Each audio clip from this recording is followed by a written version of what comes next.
people to come in.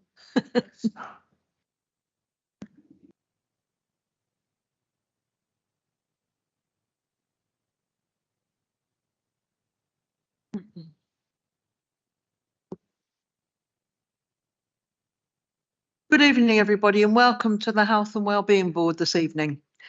Before I move on to the agenda proper, I'd like to just say that this is our Chief Exec, Robin Porter's last attendance at the Health and Wellbeing Board on behalf of the Council, as you're leaving us in April, Robin. And I just want to say on behalf of the Council, of the Health and Wellbeing Board, of all members and the public and community, thank you for all that you've done for Luton Council since you've been here, and we wish you well for the future.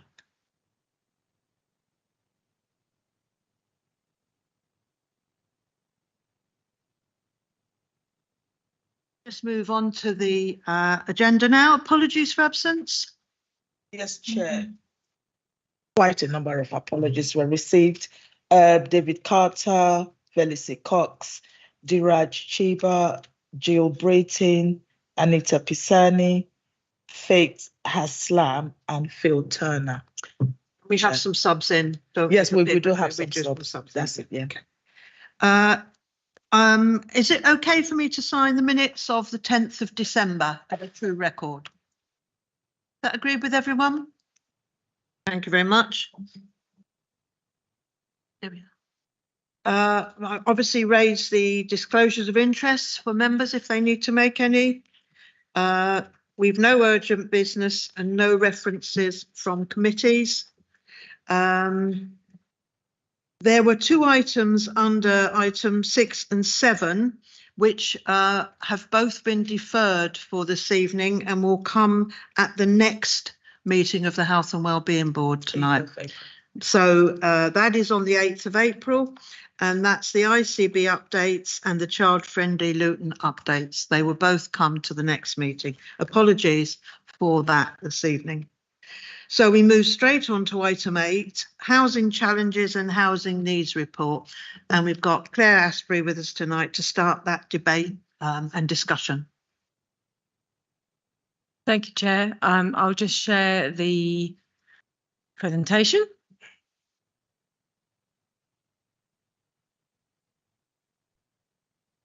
Hopefully that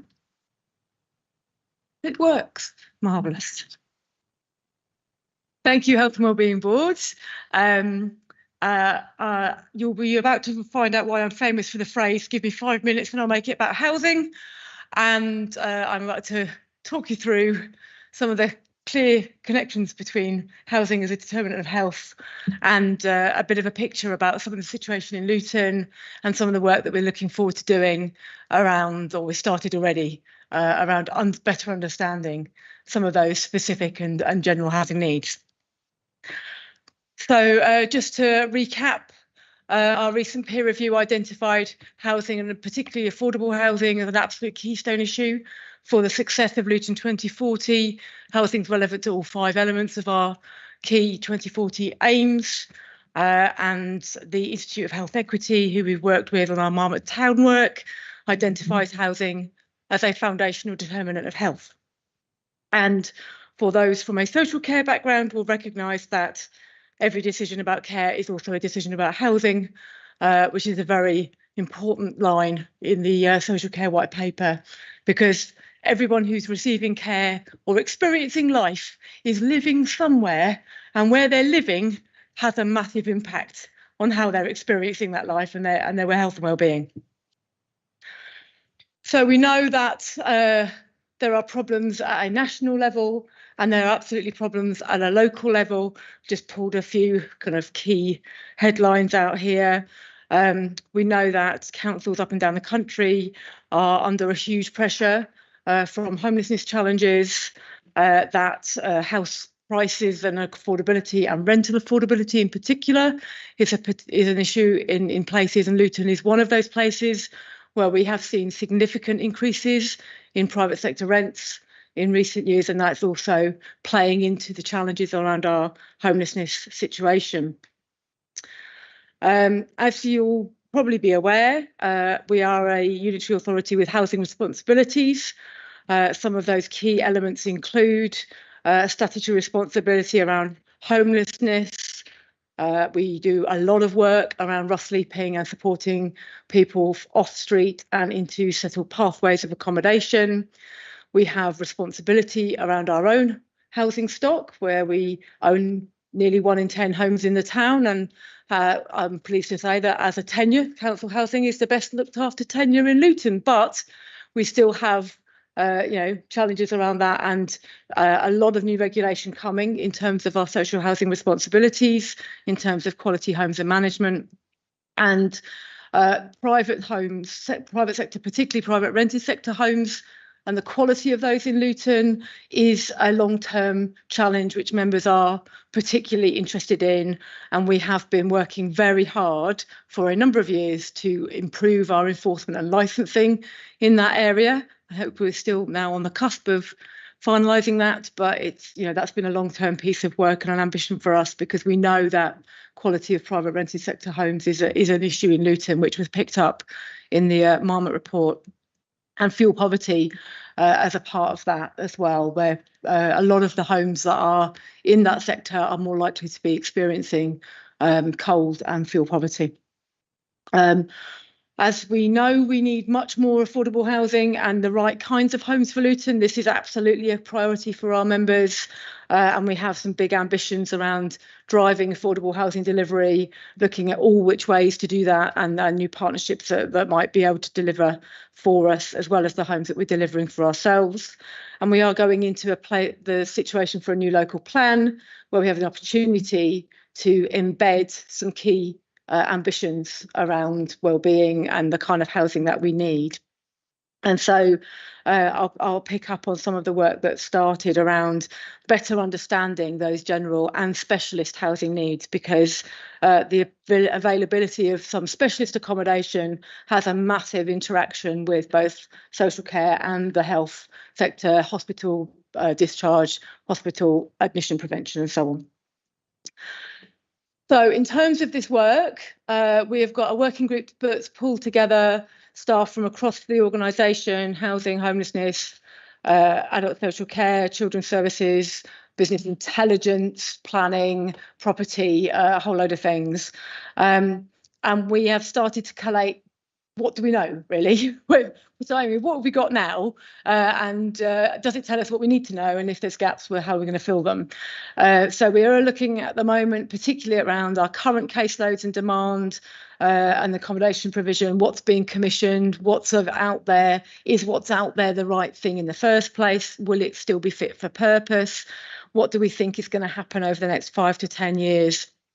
And is it that we are sourcing accommodation in places outside of Luton because it doesn't exist here? Sometimes we source outside of Luton for other good reasons, where it's appropriate to place outside of the borough, but sometimes we do it because there isn't anything appropriate locally, and we're trying to feed through all of those kind of key questions. So as I say, we're sort of at the start of this journey. It's been interesting. I've been talking to some people from other areas that have done this sort of work, and there can be quite the time frame to really get it embedded and then see actual homes come out at the end. But you've got to really understand where you're at to commission properly.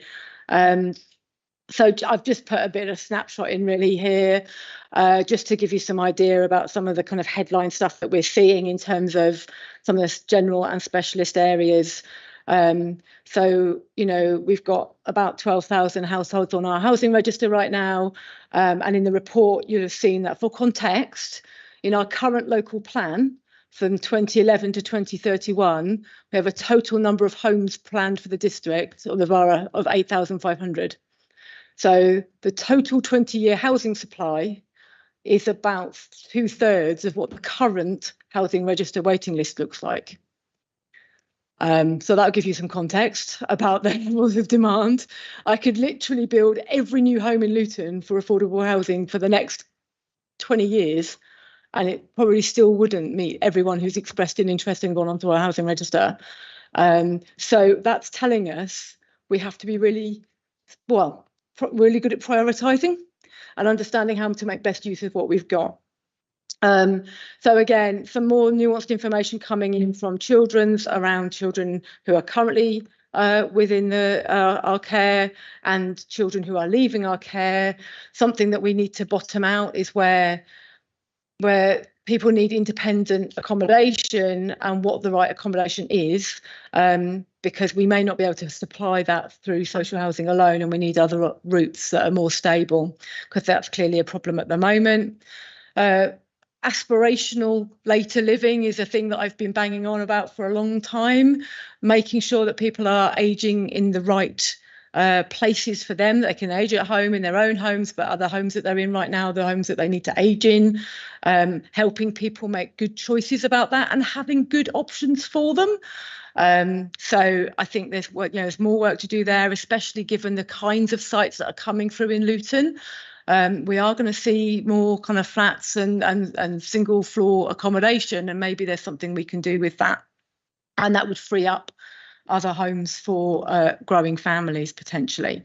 And we have done some work in our adult social care team around extra care needs, which has identified a kind of a growing deficit in delivery of extra care housing, which we will need to look to fill. There's been some amazing work been going on through ELFT. I can't take credit for any of this, but there's done some great work around accommodation pathways for people with severe and enduring mental illness. That's identified some, numbers around specialist supported housing, which would make massive savings in terms of placement and support for people if they could move into supported self-contained accommodation. And within our adult social care kind of younger, if you like, age range, we are seeing more demand. Another area of real interest for me is transitions from children to adults, where we know a little bit about those households, we know about those individuals, and we can predict fairly long term some of the long term accommodation needs. We can get ahead of that. That don't come to me when they're 18 and they're about to leave a special school. Tell me when they're 12, then I can do something about it. So that's what we're looking at there. So there's a lot of benefit of really understanding what we've got and how we can make the best of it.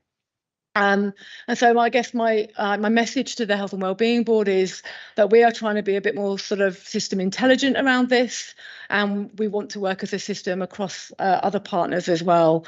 We need to make the best use of our assets and buildings, and where other people have assets and buildings, we want to hear about that as well, because there's benefit to the whole system with this with the right accommodation mix. We are going to have to really be careful about what we're doing, because we can have the best outcomes for individuals in terms of their best well-being, but also in terms of cost and demand and deficit prevention around some of the tightest areas of financial strain. And we want to make sure we get the right mix for people in the right areas, and some of that might be inside or outside the borough. There's work there for I know there was already some cross collaboration into other areas. So that's a quick skim through some of what's going on and some of the challenges. Happy to listen to a debate or answer any questions. Thank you, Claire. Okay, it's open for discussion now. Are there any comments from anybody? That's it. Hi, Claire. Sorry, I know this is something just from councillor surgeries that we get constantly frustrated by, but I know it's a challenge of a lot of the families that we're seeing need 4 and 5 bed properties. And as a council, obviously, I know we've done a lot of work in building new builds that are suitable for smaller family sizes, but those who usually have larger families. And I've got one with 2 children with severe illnesses, because of the equipment they need, for example. They're currently stuck in very overcrowded housing. It just seems to be a vicious cycle of, we haven't got any 5 bedders, you're going to have to wait, and then the situation just gets worse, and then it's just like we're still going to have to wait. I don't know what the plan is when it comes to those kind of larger properties, more vulnerable residents. Yeah, I mean, it is a huge challenge, and we have a much longer waiting time for the larger properties. We are on site at the moment with 15 larger properties, 4 and 5 beds. The 5 beds are Cat 2 properties and adaptable. So it's definitely something that we're live to and looking at in terms of, we've done a bit of analysis in the last week, actually prompted by another member inquiry on understanding for those sizes of accommodation, whether there's specialist housing needs within that. It's very low numbers, but it's there. And we recognise that it's an issue for us as well in terms of homelessness, because when we have some of those more specialist or larger families, it can be much harder to secure temporary accommodation. They might be more likely to be in hotels as a result, and that's really unsuitable accommodation that we want to be moving away from. So it's definitely something that's we're looking at. And as I can say, we encourage as much larger housing as possible. That's not often what comes through the planning system, but we're trying to address that by building it ourselves.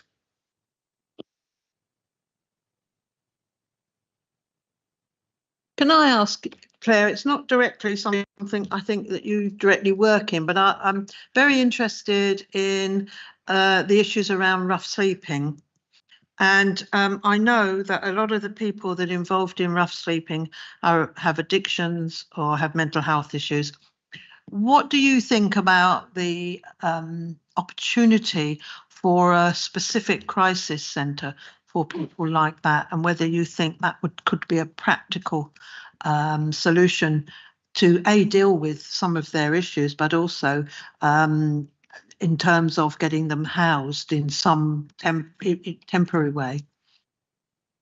Well, I wouldn't necessarily like to proclaim on that one, but I would say that some of the work that our rough sleeping team has been exemplary, and they've been very good at commissioning support. I think the loss of the HARP project hasn't quite been replaced, and I think that that's something that could be looked at as that kind of rapid resettlement option. But yeah, absolutely, we've got some new supported accommodation coming through the system now with Key Stage.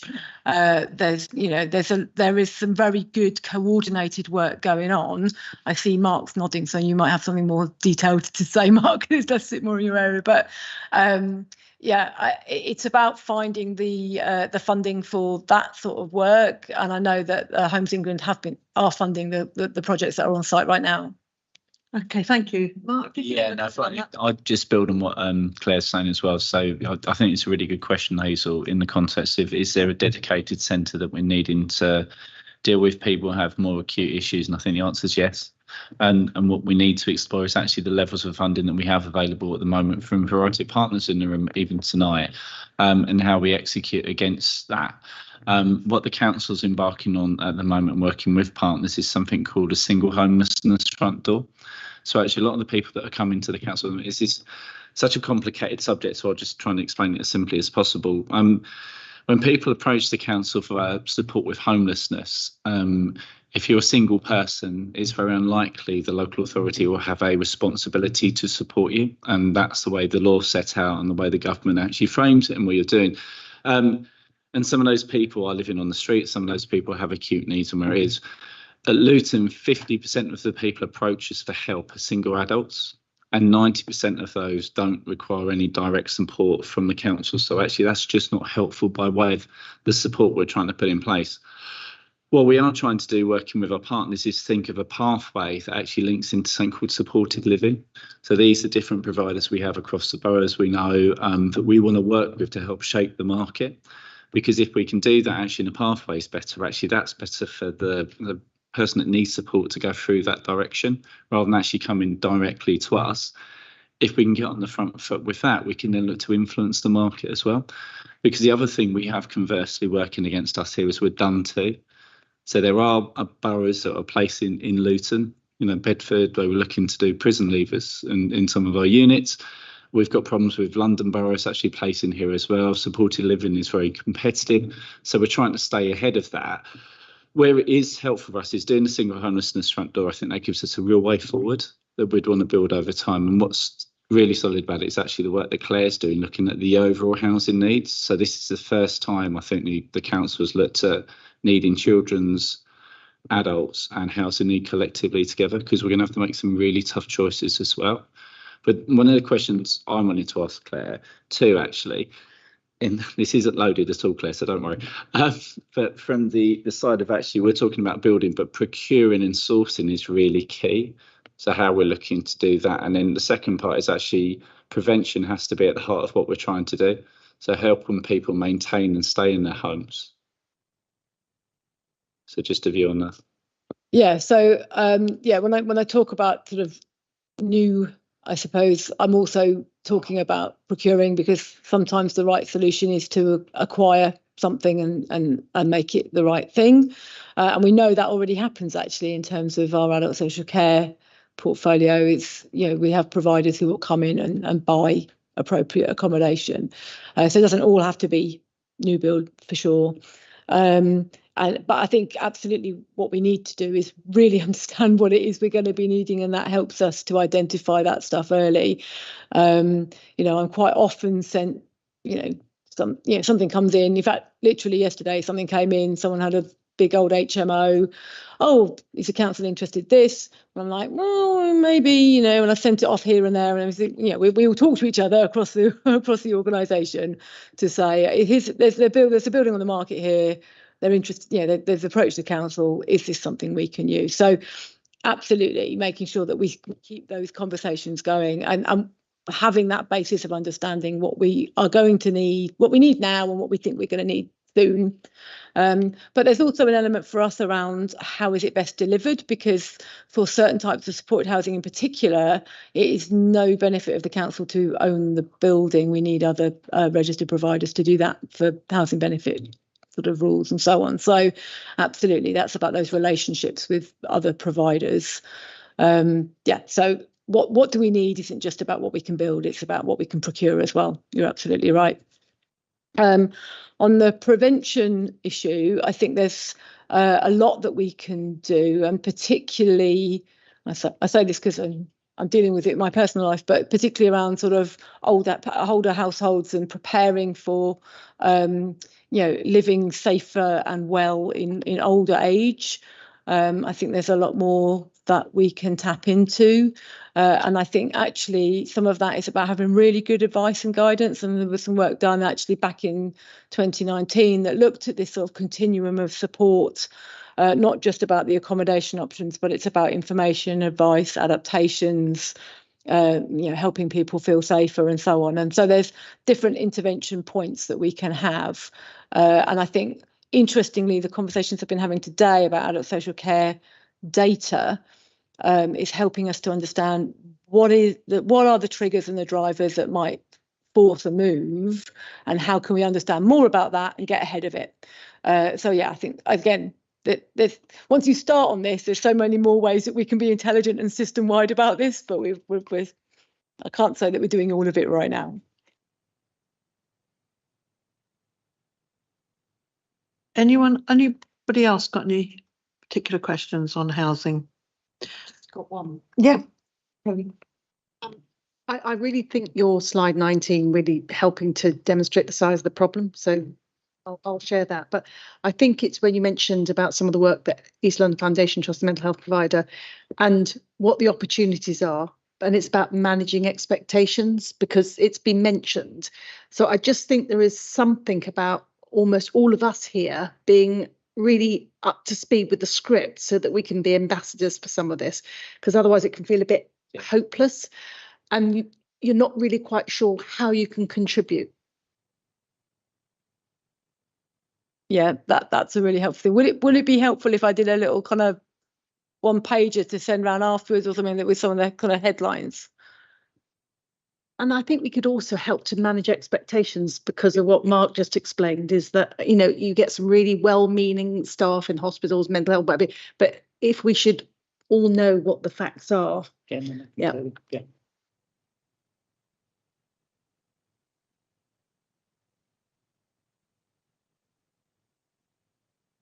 I think.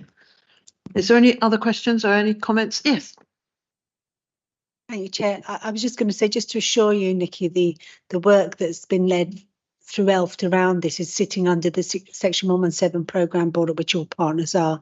And so there's really quite a structured piece of work around accommodation strategy. So if that's helpful, I can ask Marek to share that and pass that information on so that that can be shared with relevant members of this group.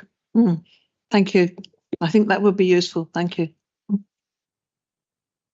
Any other comments on this? It's a big problem for us, housing, and I think we'll probably refer back to this at a future date. Thank you for coming along tonight, Claire. Thank you.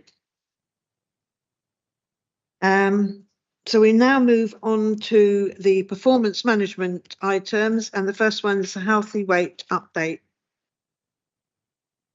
Is that yourself? Thanks, Matt. Yes, thank you, Chair. Good evening, everyone. So I've got myself, Matthew, and I've got Manisha with me as well. We're both from the public health team at the council. We're leading on the healthy weight agenda and the refresh of the strategic delivery plan for healthy weight. So principally today, I've not got a presentation for you, or we're saving that for our next one where we bring the strategic delivery plan back for you. But just in terms of a brief overview and just some of the key points I want to draw Health and Wellbeing Board's attention to, is this paper is essentially around us changing our model, our approach, and it's quite nice actually to lead on from a paper about housing and the other challenges that the council is facing, things we need to be aware of from a health perspective as well. And that's where we want to be more comprehensive and responsive in our approach, particularly around the root causes of unhealthy weight and particularly to our vulnerable populations. So as we've just discussed in terms of housing being such a major issue, if people are in those circumstances where they need a housing resolved, it's going to be much more challenging for them to undertake or have better health behaviours, particularly if they don't have access to kitchens, etc., things of that nature. So it's within that kind of context we bring this paper today. In terms of the table, with some of the high-level actions that we've been working on the work programme, two of the key things I just wanted to draw attention to in there is the Tier 2 Plus projects and the pilot project we're doing with Luton Town Football Club Community Trust. That's looking at embedding and utilising a strength-based approach to working with families, particularly with children and young people.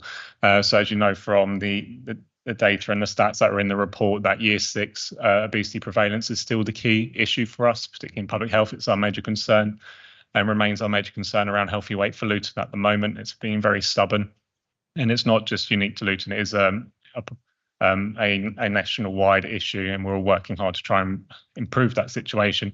But with this project, we're looking at embedding a more of a holistic, compassionate approach to how we engage with families and understanding their circumstance and what other issues might be at play in the background, and how we can work collaboratively with other services to help enhance that situation so they can be in a better position tomorrow than what they are today, which will hopefully enable them to make better health behaviours in the future. The next point is around the strategic delivery plan for healthy weight, and again just giving a brief update on where we are with that. So we've just completed, or we've got our healthy weight needs assessment to a final draft, and we're just finessing that at the moment before we start going through the internal democratic process and just ratifying that and bringing that back through to Health and Wellbeing Board at a future date. But again, in terms of the evidence that we're seeing, and certainly through the NICE guidance, which has been updated in January 2025, it's certainly pushing us all more towards considering the wider and the social determinants of health in our approach and how we engage and work with families in particular, as well as adults, but particularly families and children, young people. I suppose just in terms of the Year 6 data, we are trending downwards at the moment. We're responding quite well following the pandemic, where we saw a massive spike in the prevalence of overweight and obesity. So we are starting to trend downwards. We're hoping that will continue and get us back to where we were pre-pandemic levels. And hopefully we continue to build upon that. It still remains quite a challenging area to do that. And it's going to take a bit of time for us to fully reverse the obesity epidemic that we face. But we are moving in the right direction currently. So we're continuing to monitor that. In terms of underweight, we don't particularly have a major issue around underweight in Luton at the moment. We do have services in place to support people, but we are seeing nationally a trend of that increasing. So we're just going to keep monitoring that locally in Luton and see if that starts to follow the national trend of an increase. But currently it's remaining stable. And then just moving on to the appendix that we've attached at Appendix A. So we put together this theory of change, which starts to explore how we're going to start embedding those wider terms, those social terms for health, into our approach around healthy weight and the services that we commission under that remit. So today, really, the ask of the board is just to note the report. We'll be happy to take any questions on any of the data side of things or the approach or any of the current work streams that we're working on. But equally, we'd really like any consideration or comments towards the theory of change that we've attached for discussion, and we'll be happy to field those questions or potentially take stuff away where we need to look in a bit more depth. But thank you, Chair, and I'll hand it back. Thank you, Matt. Thank you very much. Okay, are there questions? No questions from anybody? Yeah, on me. Can you tell us a little bit more about the work that's been done in schools that's outside of the curriculum that we're sort of commissioning, or what we're doing or working with the schools to do? And also, I know this has come up a million times, but a bit of an update on some of the discussions that we had around licensing and fast food takeaways in schools and how that's impacting our young people. It's really concerning to see that we're red for children. I mean, it's amber for adults, but significantly higher levels that as they turn into adults is probably going to carry on, and that's going to lead to long-term issues for the ICB and for health and everything else. So it's something we need to get a grip on now. So I welcome strategies, but thank you. Yeah, thank you, Councillor. I'll take both those questions at turn. So in terms of the schools and the work happening outside the curriculum, so I think it's worth noting, just in terms of the curriculum side of things, we are engaging with the educational team within the council around a couple of audits we need to commission around, well, not really commission, but do ourselves around food availability within schools and how that's being procured, as well as the levels and quality of sport and physical activity under the school sports premium and what's happening in that space. So that's some work that we're starting on in that area. In terms of the outside curriculum, so Total Wellbeing, our integrated health and wellbeing service that we commission in partnership with the ICB, provides a community offer to schools. So they will go in and provide whether it's assemblies or sessions, taste sessions, cook and eat sessions with the children, the parents and the families. So we have quite a strong community offer there. That extends to the early years as well. So we are working with Cambridge Community Services, and have just reintroduced the previous programme we had in Luton, which was Luton Food First. And we've just recommissioned that under Growing Healthy Families, which is, I think, part referenced in here. And that's around increasing our standards and accreditation scheme around early year settings. And we're hoping to expand that to schools as well to ensure that that falls under that umbrella. But principally in terms of the healthy weight offer, we've adapted that as well for our community, particularly with children and families, where a lot of the feedback we were getting was they wanted more accessible physical activity without the parent needing to be present. So we've actually now provide a free session for those who are referred under a healthy weight referral to access sport and physical activity. And it's the first time since I've been working in Luton, which is just over 10 years now, that we've had a waiting list for that service.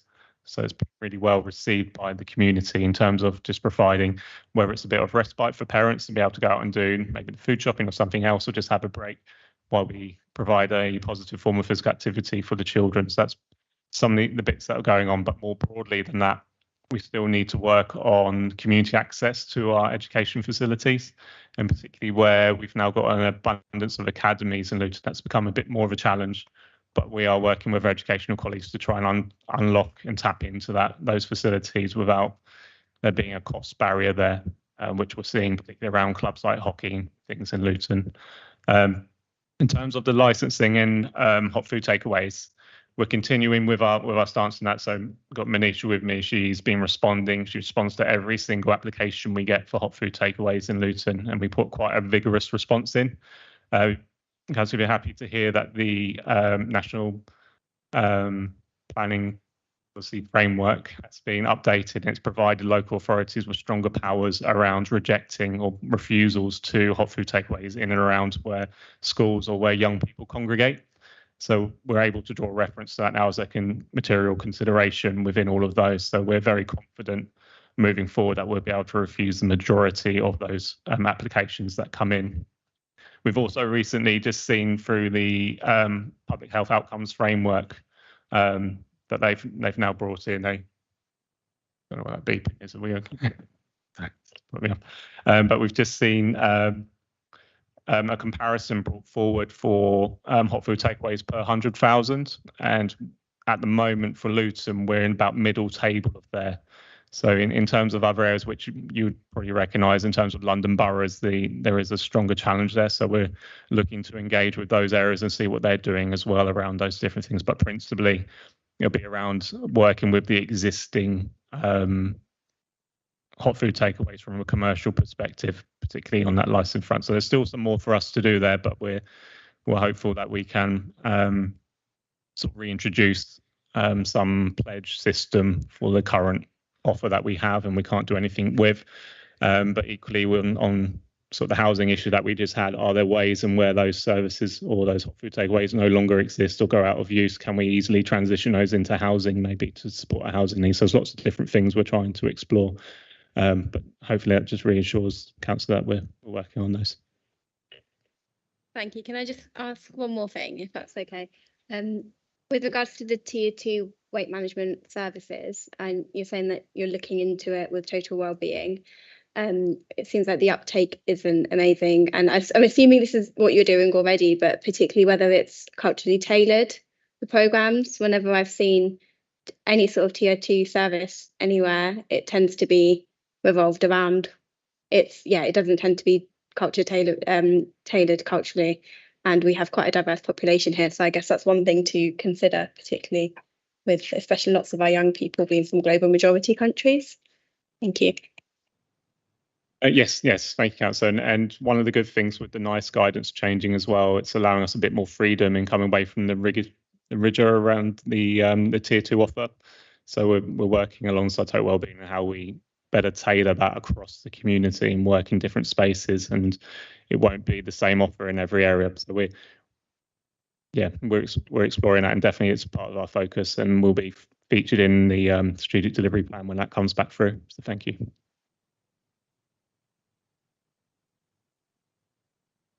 Just following on from the licensing, I know that there's the input from public health in terms of your recommendations around takeaways, but you seem to, how much of that impact have you actually had, and do they take it into consideration when they're actually doing that? Because from what I've seen, I've had complaints about, yes, you've been there, you've been visible, you've said, what the reasons it's been good or bad or whatever your input in terms of that, but do licensing actually take that into account when they're actually giving that license?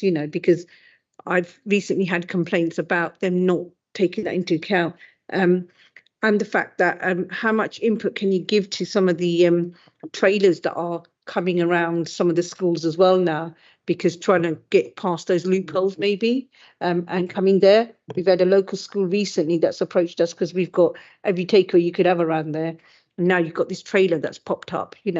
What is it that we can do to enforce some of that around there, stopping some of these unhealthy foods, being sold around schools on, some of these huts and trailers.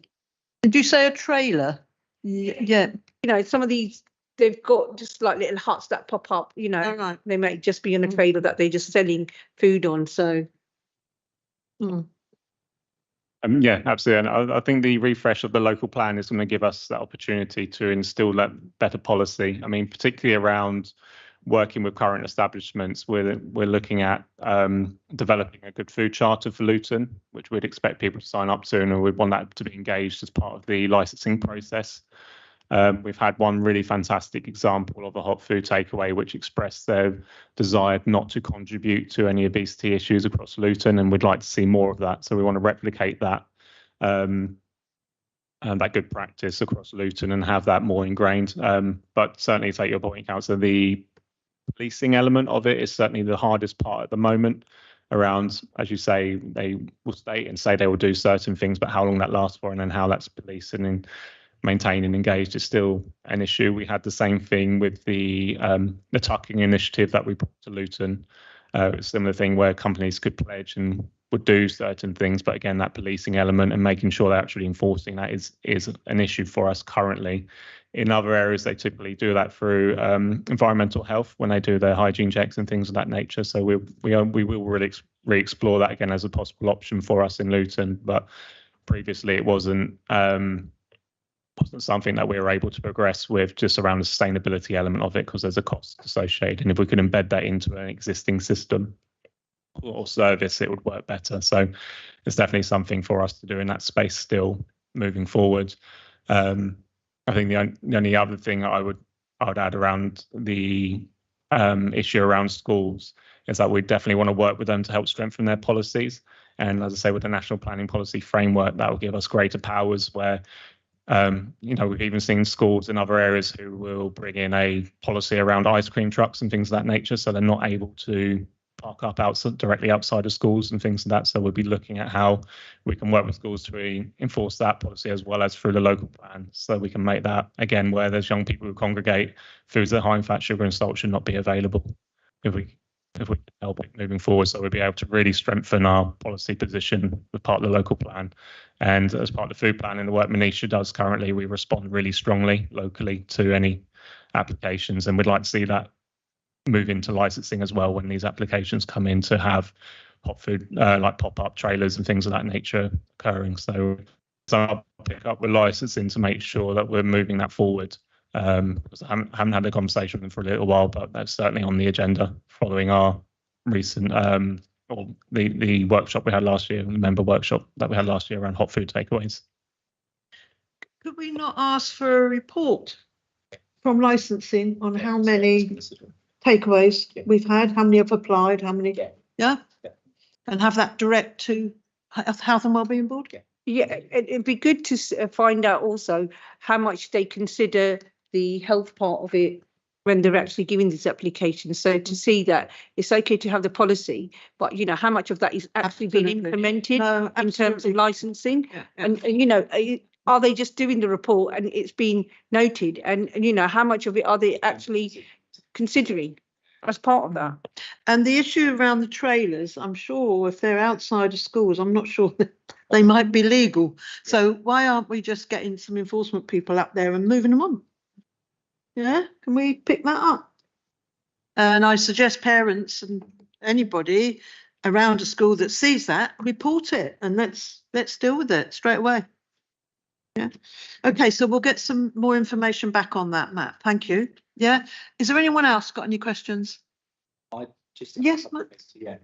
A couple of quick points for me. One is are we planning to speak to sort of families and young people about how we go about sort of the education piece, engagement, advice? Two, we've got some really good information around statistics and percentages. I just wondered if that's targeted in any particular areas across the borough. And then as a result of that, what we can do and how that works. And then the third question was, I know we've done some work on advertising, changing the approach for advertising. So I just wondered if we had an update on that as well. Yeah, no, thank you, Mark. So with the children and young people, we've absolutely engaged with them as part of the food work. We've commissioned the Youth Network to do an engagement piece with us as well around food and the food ecology and what that means moving forward for our young people. Specifically with weight management, we commissioned the University of Bedfordshire to complete a review of our Tier 2 weight management service. I've had an early draft of that come out, but we're just waiting for the finalised report before we can share that more widely. But as with this report today, it's pushing towards parents wanting more engagement, more consideration, more holistic, compassionate approaches to their circumstance and what's going on. So we'll be able to illustrate that voice more clearly for the strategic delivery plan. And in terms of advertising, we are due to review our healthier food and drink advertising policy. But as things stand, we're in a much stronger position as a local authority. We've taken back that ownership of our spaces. The only thing that remains is our bus shelters, which we have a separate contract, which ends in 2027. But I'm in conversation with appropriate colleagues within the council around how we might manoeuvre that. But it is more complex in some ways, but I'm fairly sure that it's something that's changing everywhere. So it's not like the likes of Clear Channel won't be unfamiliar with that approach moving forward, where they have to adapt their advertising policies and how they engage with, because it's not banning anyone, it's just preventing them from advertising certain things. But we are due a review on that advertising policy and the next steps we can take locally as well. I mean, I'd really like to extend that out to some of our arm-length companies, like the airport, etc., and how we might work in those spaces too, the hospital as well. So there's still work to be done on that front, and we're making good progress on that, but we probably need to ramp that up a bit more. Just the other one, and you possibly are doing already, about the interface with some really targeted work with people impacted by diabetes, because often it is a sort of trigger for the rest of the family, particularly if someone's diagnosed, actually how is the whole family. So there is some work, so probably link back in with Faith if you're not already. And then the other was also on cardiovascular, because we've got a real focus on identifying people with high blood pressure and then managing it. And again, it is an opportunity where people just become a bit more awareness. Yeah, thank you. Yeah, absolutely linked in with Faith on the work that we're doing and the approach we're taking. And I think I might have missed on Mark's point around the targeting side of things with the data. Certainly when we bring that through, there'll be much more detail on how we'll be targeting our approach on specific areas of heat mats, and absolutely bringing into those conditions such as cardiovascular disease and diabetes, and using that one as an opportunity to engage with on a positive foot, but equally trying to go the other side and prevent that happening and reducing the demand and strain on healthcare professionals across Luton. So absolutely, definitely within our plans and our thoughts.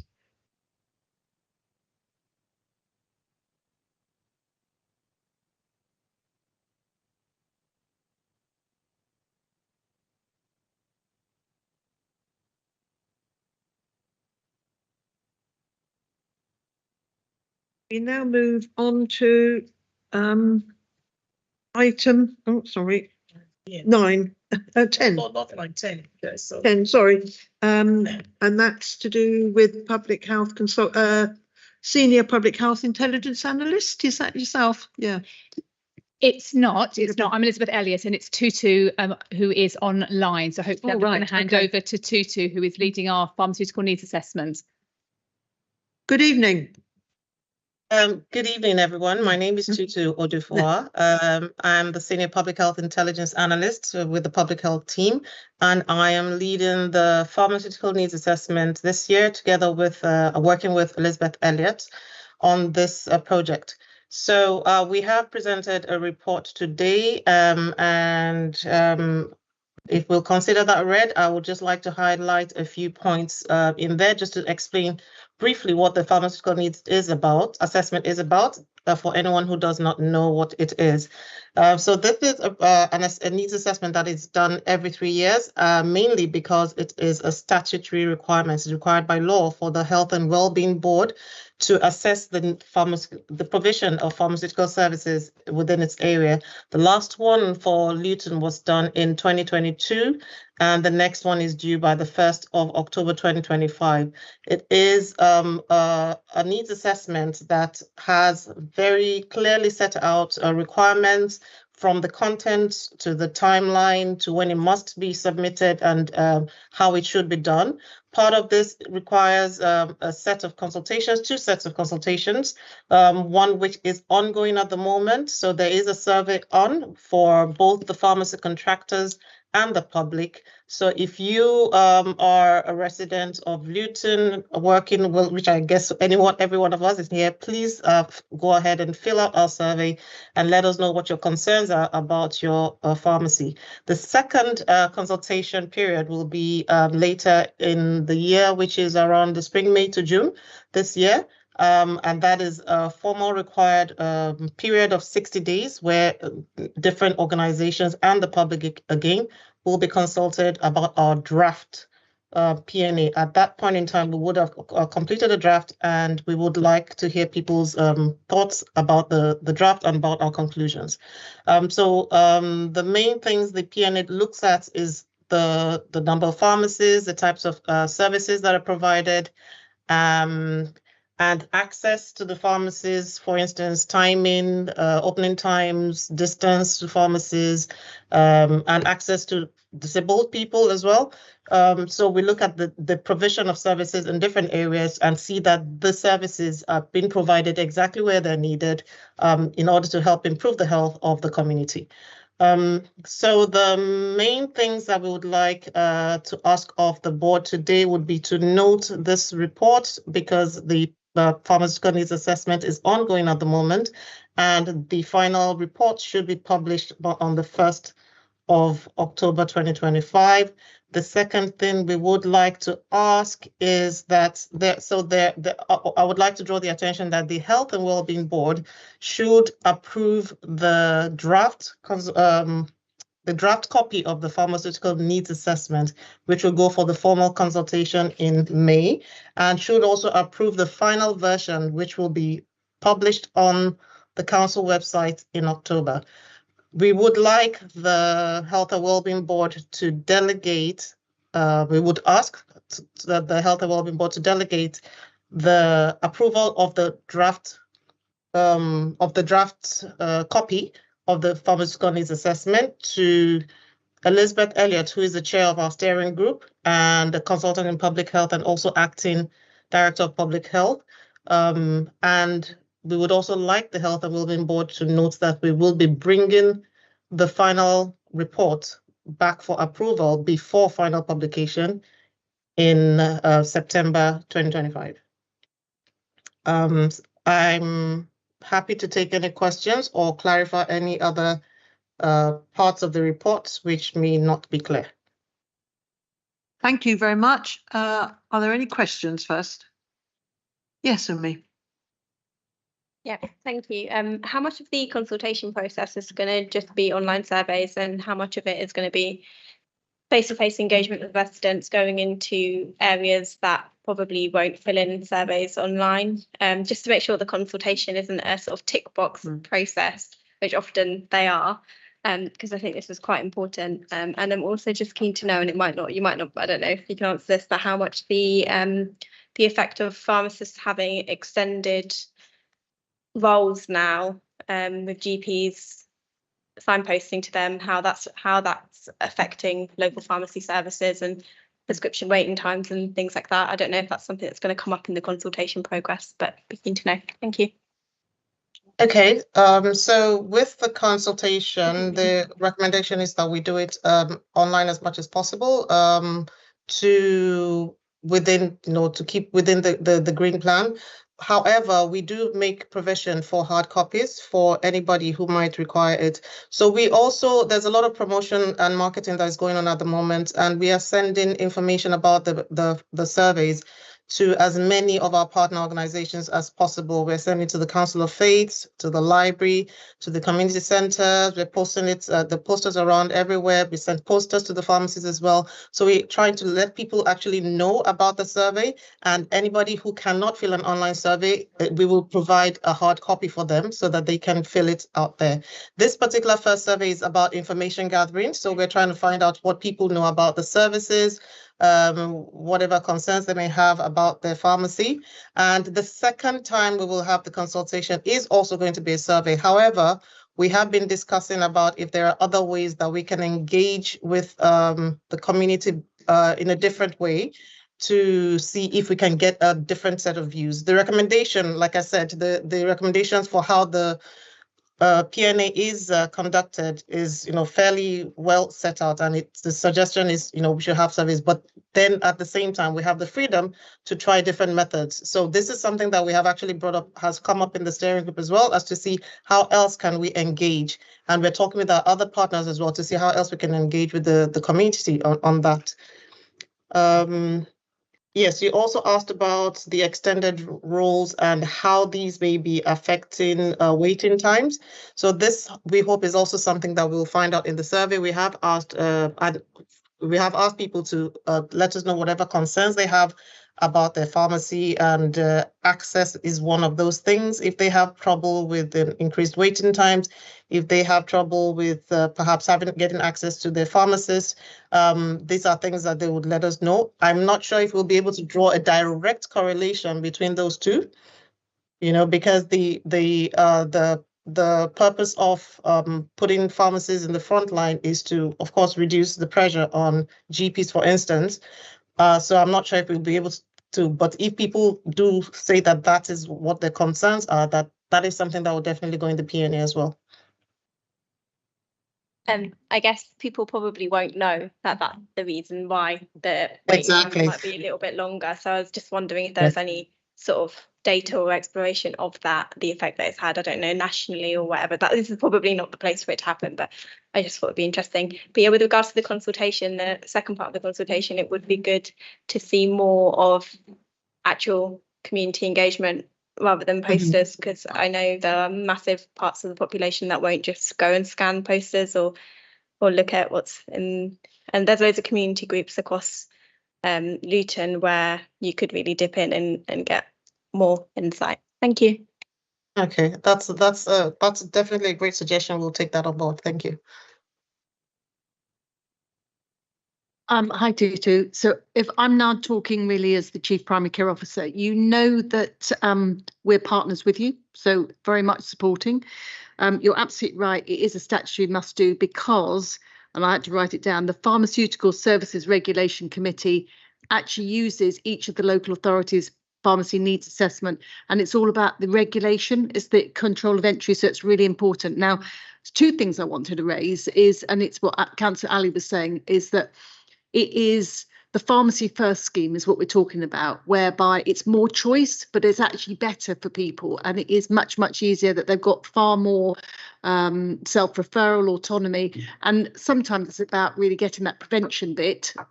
So the role of the pharmacist is something that we're really, really promoting. Now, small pharmacists are really impacted at the moment, and it is something that we as Directors of Primary Care in a number of forums are saying, because and particularly Luton communities, and we know this through the COVID vaccination scheme, get very confident and they trust their smaller pharmacists. So that model works in areas like our geography. So there is something in that needs assessment really of making, you know, and I know there's the opportunity to do so, but we know that we're losing pharmacists quite rapidly.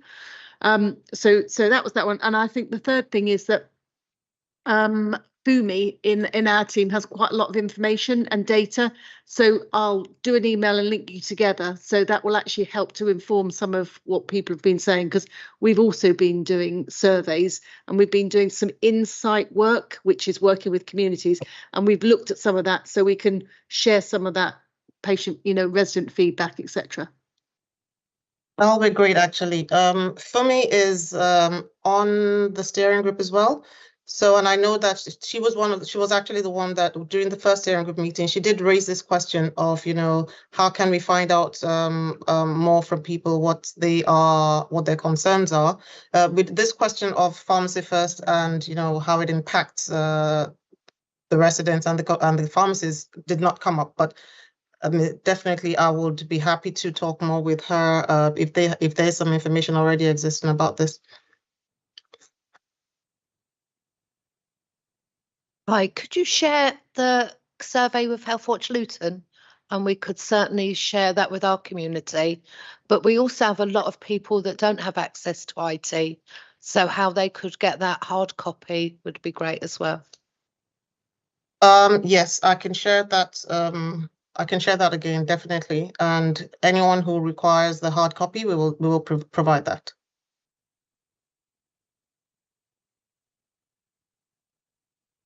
Just building on the points that are being made, actually, so on the online side, is there any online assistance available to help people fill it in? So they can go somewhere, a third party can help them access support and go through it. And aligned to that really is the simplicity of the survey, how easy it is to fill in for people? Or is that sort of like a statutory requirement, it runs to many pages? So we'll look into the online assistance that can help people to fill out. But there is actually we have put in there that for anyone who requires assistance, they should contact us, and we will be able to help them to fill that out. That there's a notice there clearly on that as well. If they require it in different languages, or if they require any assistance in filling it out, they should please let us know. We have a phone line as well. And an email as well, where people can reach out if they require assistance to fill out the survey. Is it easy to fill out? We have tried to make it as simple as we can while also still trying to get the information that we would like to get.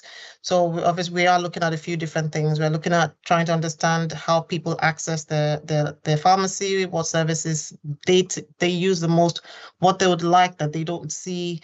And, a few different things. We've tried to simplify them. We made it shorter this time than we did last year, two and a half years ago. So there are certain things that we do need to ask. So we cannot make it too short. However, we have tried to simplify it and use language that most people should be able to understand as well. So far, we haven't got any feedback that it was difficult to fill out, and it's even simpler than the last one. We also didn't get feedback that it was difficult to fill out. So we have tried to make it as simple as we can while trying to collect the information that we need to get.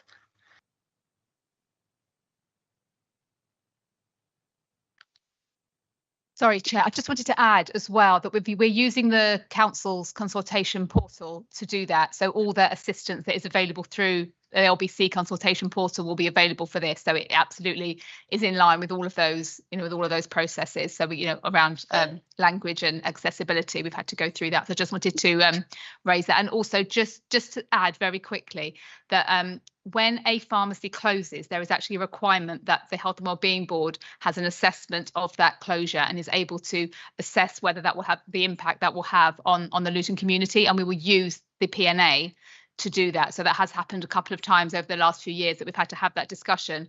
And the idea is now we will be much more, we'll have the P&A put together in mind that if the pharmacy closes, we'll be able to understand the impact of that on the wider population. Thank you for the update. Thank you for that. Any other questions from anybody? We have two recommendations here. One that we will consider the plans, which we're doing now, and they'll come back to us in September, and that we delegate responsibility for approval of the consultation draft to the steering group. Are we comfortable to do that? Yes, everyone's comfortable to do that. Okay, so we agree the two recommendations in your report this evening. Thank you, and look forward to seeing the results of the consultation later on. Thank you very much. Thank you. We now come to the last item on the agenda, I think, tonight, which is the work programme. And I'll obviously take any questions on that, really. Yes? Oh, you've got an AOB. Okay, good. Any questions on the work programme? Everybody comfortable to go ahead with it as it is? The next meeting's on the 8th of April? Yeah. Okay. Right, we move on to any other business then, Nikki? Yes, can I just really update this committee that NHS England have published the planning guidance that was on the 30th of January, and in that included that every ICB needed to have a joint forward plan. And the joint forward plan you'll have seen here before, and a lot of you were co-designing it, and it basically sets out how we organise NHS services over the next 5 years. No. So our first one was published 23, we updated it in 24. Now, in view of the fact there